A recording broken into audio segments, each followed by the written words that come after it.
Ikinagulat ng kampo ni dating House Speaker Martin Romualdez ang posibilidad na maging state witness si dating DPWH Secretary Manuel Bonoan. Kaugnay ng posibleng pagsasampa ng kaso ng maanumalyang flood control projects. Sa pagkakataong ito, makakausap natin ang tagapagsalita ni Leyte Congressman Romualdez na si Attorney Ade Fajardo. Magandang gabi po at welcome back sa Arangkada Balita, Attorney Fajardo. Magandang gabi po sa inyo at magandang gabi po sa lahat ng inyong manonood.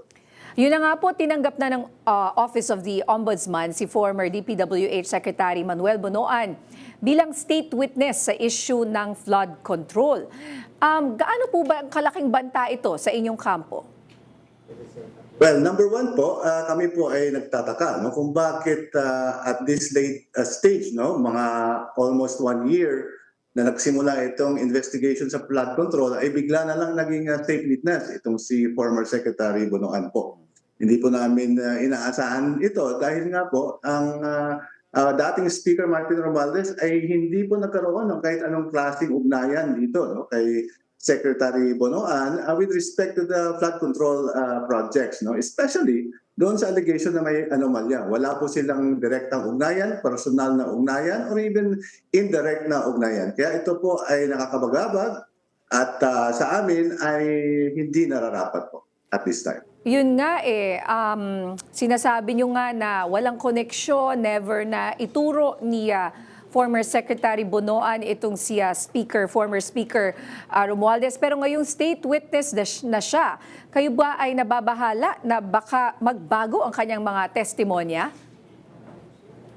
Isa pong posibilidad yan. Kasi lalo na po na siya po ay nasa sentro nitong usapin na ito. Imagine, sa mga admissions on record po, pinapabalik sa kanya ang halos 1 billion or sa mahigit 1 billion na ang sinasabi, ito ay nakulimbat by virtue of his office when he was Secretary of the Department of Public Works and Highways.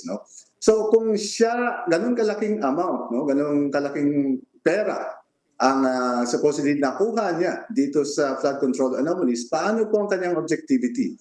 Hindi po ba pumapasok ang parang interest of self-preservation? Hindi natin siya masisisi. Siyempre, si Secretary Bonoan ay more than 80 years old na po. Ang karamihan sa atin at this time, we want to spend them with the remaining lives, the remaining years of our lives with our loved ones. Pero sa ganitong environment na siya ay nasa hospital arrest, may possibility na actual detention, kung gumaling siya sa kanyang mga karamdaman or matapos yung mga tests on his health, medyo doon po, medyo nakakaduda po itong mga developments sa ngayon.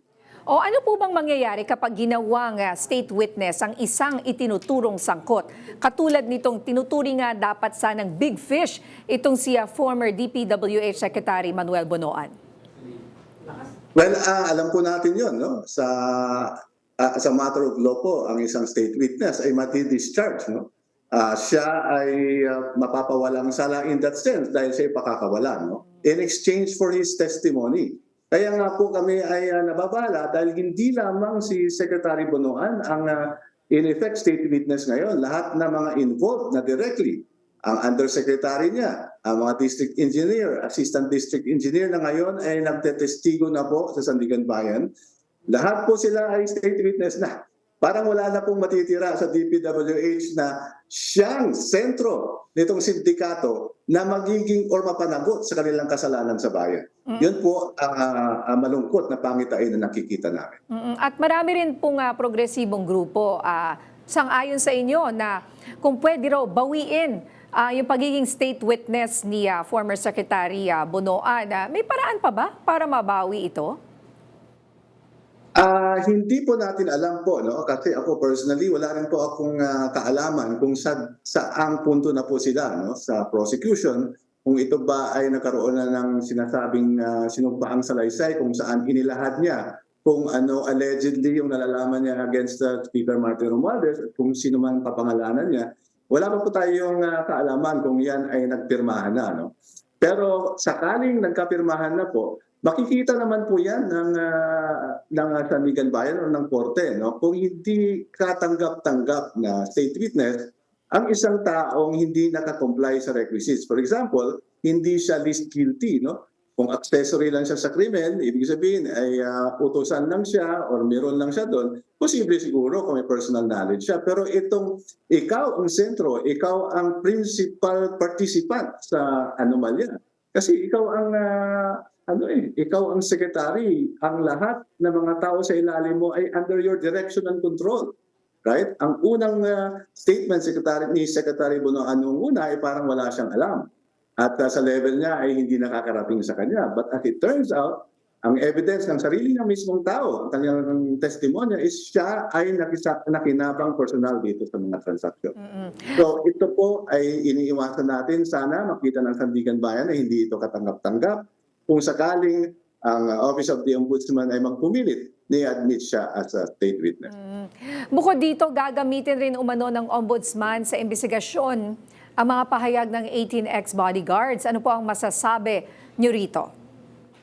Ayan po, isa po pong punto yan na kinagugulat namin kasi alam naman ng lahat po na ang mga testimonya nito mga Marines ay palit-palit, paulit-ulit pero nadadagdagan, nag-expand at never po silang nagbigay ng pahayag sa tunay na may kapangyarihan ni admit ang kanilang testimonya. So yan, kanina narinig natin, a representative from the Ombudsman is saying na hindi pa po pumipirma itong mga Marines kasi gusto pa nilang ma-verify sa kanilang abogado. Ang sinasabi po namin dyan, paano natin mapagkatiwalaan yung mga ganyang atras abante, urong sulong na testimonya, hindi po ba? Kung sa amin pong karanasan, ang pag-submit po ng mga salaysay dyan sa Ombudsman ay kailangan firmado na po, tapos na po. Kasi yan po lahat ay dapat representasyon na kanilang nilalaman ng personal.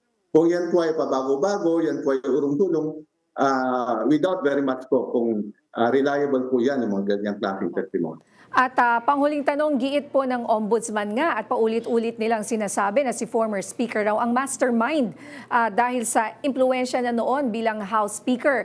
Kung walang kinalaman si dating Speaker Romualdez, sino po kaya sa tingin ninyo ang totoong dapat managot?